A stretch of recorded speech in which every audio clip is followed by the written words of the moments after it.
Warning, this video is not suitable for all ages. Viewer discretion is advised.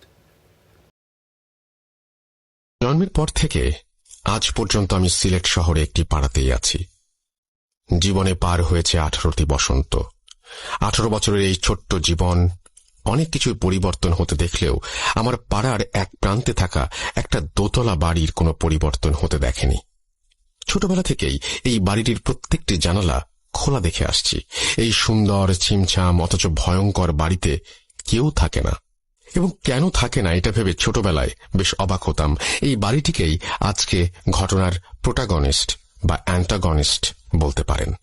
আজকের ঘটনাটি কোনো নির্দিষ্ট ব্যক্তির কাছ থেকে শোনা নয়, আমার পাড়ার বেশ কয়েকজন সিনিয়র সিটিজেনের মুখ থেকে শুনেছি এই বাড়ি সম্পর্কে। এই ঘটনা অনেকের মুখ থেকে শুনেছি। এভাবে বাড়িটিকে ঘিরে ঘটা বেশ কিছু ঘটনা জোগাড় করে তা সংকলিত করে পাঠালাম। নিজের মতো করেই লিখলাম। ঘটনার পুরোটাই ঘটেছে আমার জন্মের আগে। শব্দ চয়ন ও বানানে কোনো ভুল থাকলে মার্জনা করবেন। যাই হোক, গৌরচন্দ্রিকা দীর্ঘায়িত না করে ঘটনায় যাওয়া যাক। 1999 সাল। আমাদের পাড়ায় এক মধ্যবয়স্ক দম্পতি পাড়ার এক কোনায় থাকা পরিত্যক্ত 6 শতক জমি কিনে সেখানে বাড়ি করে বসবাস শুরু করেন।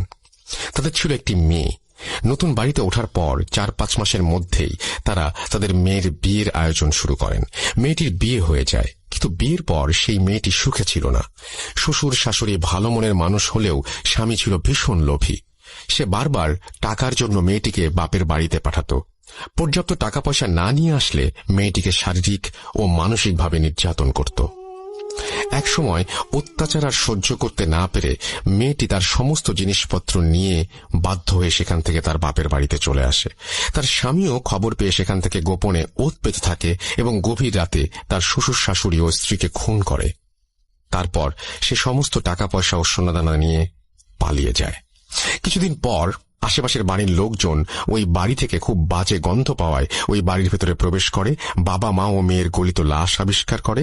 এরপর পুলিশকে খবর দেওয়া হয়। পুলিশ এসে তাদের লাশ নিয়ে যায় এবং বাড়িটি যেভাবে ছিল সেভাবেই রেখে শুধু গেটে তালা দিয়ে বাড়িটা সিলগালা করে চলে যায়। ঘটনা 1।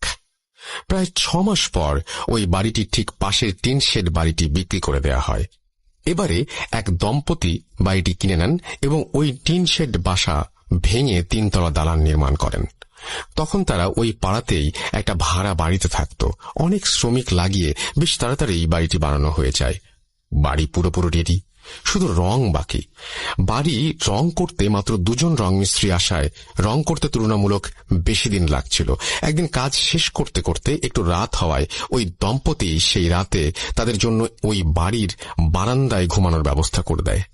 মাঝরাতে ঘুমোতে যাবার আগে কোনো এক রং শ্রমিক সিগারেট খাবার ইচ্ছে হলো। সে সিগারেট ও ম্যাচ হাতে ছাদে উঠে যায়। ছাদে গিয়ে সে সিগারেট জ্বালিয়ে ম্যাচটা না নিভিয়েই ওই পুরনো ভবনে ছুড়ে দেয়। পরদিন সকালে ঘুম থেকে ওঠে সেই শ্রমিক এবং দেখে সে বারান্দায় একা, পাশের জন নেই। সে খুঁজতে শুরু করলো। খুঁজতে খুঁজতে সে ছাদে চলে যায়। গিয়ে আবিষ্কার করলো তার সাথে শ্রমিকটি ছাদের এক প্রান্তে চৈতন্যহীন হয়ে পড়ে আছে। ঘটনা 2। পরবর্তীতে ওই নতুন বাড়িতে সেই দম্পতি বসবাস শুরু করে। তাদের 2 ছেলে। বড় ছেলে ঢাকা বিশ্ববিদ্যালয়ে পড়ত আর ছোট ছেলে ছিল উচ্চ মাধ্যমিকের ছাত্র। ছোট ছেলেটি বিড়াল খুব ভালোবাসত এবং বাড়িতে 3-4টি পোষা বেড়াল ছিল। একদিন ওই বেড়ালগুলো সন্ধ্যার সময় ছাদে উঠে ছাদের কোনায় থাকা টবে গিয়ে একটা ছোট গাছে চড়ে লাফঝাপ করছিল। বেশি নড়াচড়ার কারণে এক পর্যায়ে টব সহ ওই বাড়ির বিড়ালটি পিছলে ছাদ থেকে ফসকে পড়ে যায়। ওই সিলগালা করা বাড়ির আঙিনায় তারা গিয়ে পড়ে। সাথে সাথে ওই বিড়ালগুলো প্রচন্ড জোরে চিৎকার করে ওঠে। সে কেবল এক মুহূর্তের জন্য। 1 মুহূর্ত পরে সব থেমে যায়। চিৎকার শুনে বাড়ির লোকজন বিড়ালগুলোকে খুঁজতে শুরু করে, কোথাও পায় না। পরের দিন সকালে দেখা গেল পরিত্যক্ত বাড়ির গেট থেকে ঠিক 1 হাত সামনে খুব যত্ন করে সারি করে গুছিয়ে 3টি বিড়ালের লাশ। প্রত্যেকটা বিড়ালকে ঘাড় মোটকে মারা হয়েছে। যেটা আরো আশ্চর্যের বিষয় সেটা হলো বিড়ালগুলোর শরীরে 1 ফোঁটা রক্তও নেই। শুকনো ঠনঠনে জায়গায় বিড়ালের মৃত শরীরগুলো এমনভাবে সাজিয়ে রাখা হয়েছে যে দূর থেকে দেখলে মনে হয় 3টি বিড়াল খুব আরাম করে ঘুমোচ্ছে। অবাক করা ব্যাপার হলো বাড়িটি কিন্তু সিলগালা করাই রয়েছে। বিড়ালগুলো ওই বাড়িতে আটকে পড়ে ওদের কেন মেরে এখানে রেখেছে সেটা কেউ বুঝতে পারছিল না। ঘটনা 3। ঘটনা 1 বর্ণিত পরিত্যক্ত বাড়ির পাশে থাকা সেই 3তলা বিল্ডিং। এই বিল্ডিংয়ে একটি বাসায় নতুন ভাড়াটিয়া ওঠে। সেই পরিবারে ছিলেন স্বামী স্ত্রী, তাদের কলেজ পড়ুয়া ছেলে ও মেয়ে এবং 80 বছরের এক দাদু। এছাড়াও এক যুবক ভৃত্য ছিল, যার কাজ ছিল সর্বক্ষণ বৃদ্ধের খেয়াল ও যত্ন রাখা। ভৃত্যটি কাজকর্ম ও আচার ব্যবহার ভালো হলেও মনে মনে সে বাড়ি থেকে চুরি করে পালিয়ে যাবার ফন্দি আঁটছিল। কিছুদিন পর ভৃত্য একদিন সুযোগ বুঝে আলমারির চাবি চুরি করে বাড়ির টাকা পয়সা ও সোনাদানা সরিয়ে ফেলে, কিন্তু পালাতে গিয়ে সে বাসার কর্তাগিন্নির নজরে পড়ে যায়। এক নজর দেখেই স্বামী স্ত্রী কারো বুঝতে বাকি রইল না যে ছেলেটি চুরি করে পালাচ্ছে। তারাও ছেলেটিকে ধাওয়া করে। পালানোর পথ না পেয়ে চাকরটি শেষমেশ ছাদে উঠে যায় এবং সেখান থেকে লাফ দিয়ে ওই সিলগালা করা বাড়িটির আঙিনায় পড়ল এবং এক মুহূর্ত পরেই তীব্র স্বরে আর্তনাদ করে উঠল। পরদিন সকালে ওই পরিত্যক্ত বাড়ির গেটে ঠিক 1 হাত সামনে পাড়ার লোকজন ভৃত্যটির মৃতদেহ আবিষ্কার করে, ঠিক সেই জায়গায় যেখানে বিড়ালগুলো পড়েছিল।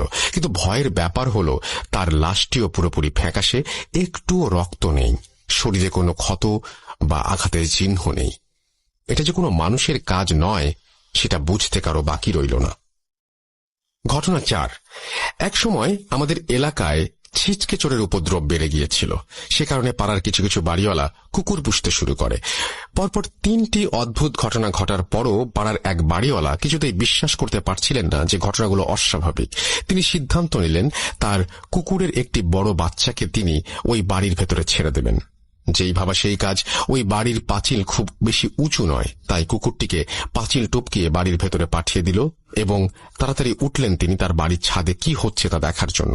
তিনি দেখলেন কুকুরটি কিছুক্ষণ বাড়ির উঠোনে ঘোরাঘুরি করল। হঠাৎ করে কুকুরটি গলা ছেড়ে বীভৎস রকমের চিৎকার শুরু করল। দেখে স্পষ্ট বোঝা যাচ্ছিল ভয়ানক কিছু একটা দেখলে কুকুর যেভাবে রিয়্যাক্ট করে সেটাই হচ্ছে। সেই বাড়িওয়ালা খুব ভয় পান, কারণ কুকুরটির সামনে তিনি কিছু দেখতে পাননি। তাহলে এমন কি দেখেছে কুকুরটি যে ভয় পাচ্ছে তা উনি ঠাহর করতে পারছিলেন না।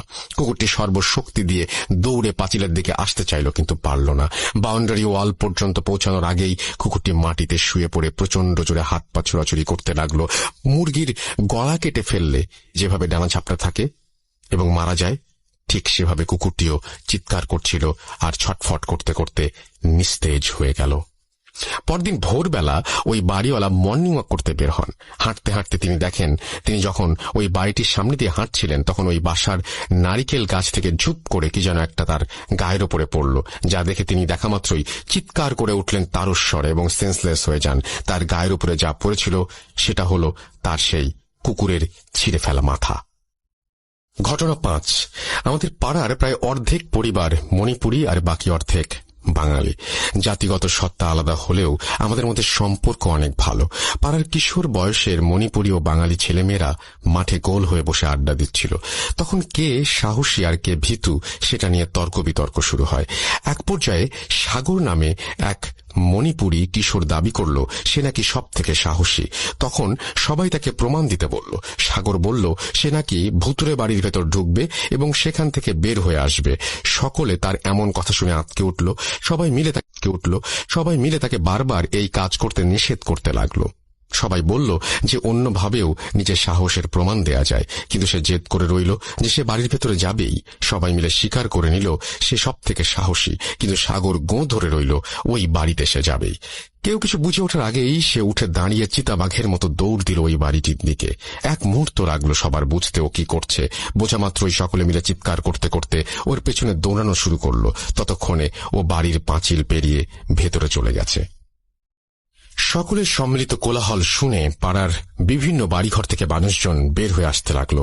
সকলে ওই ভুতুরে বাড়ি পর্যন্ত আসার আগেই সে লাফ দিয়ে ভেতরে ঢুকে পড়ল। প্রায় সাথে সাথেই আর্তনাদ করে সাগর হাঁচড়ে পাঁচড়ে আবার দেয়াল বেয়ে ওই বাড়ির ভেতর থেকে রাস্তায় আসার চেষ্টা করতে থাকে, কিন্তু বোঝা যাচ্ছিল দেয়ালের ওপাশ থেকে কোনো একটা কিছু তাকে আটকে ধরে রেখেছে। গলা ফাটিয়ে সে চিৎকার করে কাঁদতে লাগলো। এমন অবস্থায় সাগরকে দেখার পরপরই পাড়ার কয়েকজন মিলে সাগরের হাত ধরে টানাটানি করতে শুরু করলো।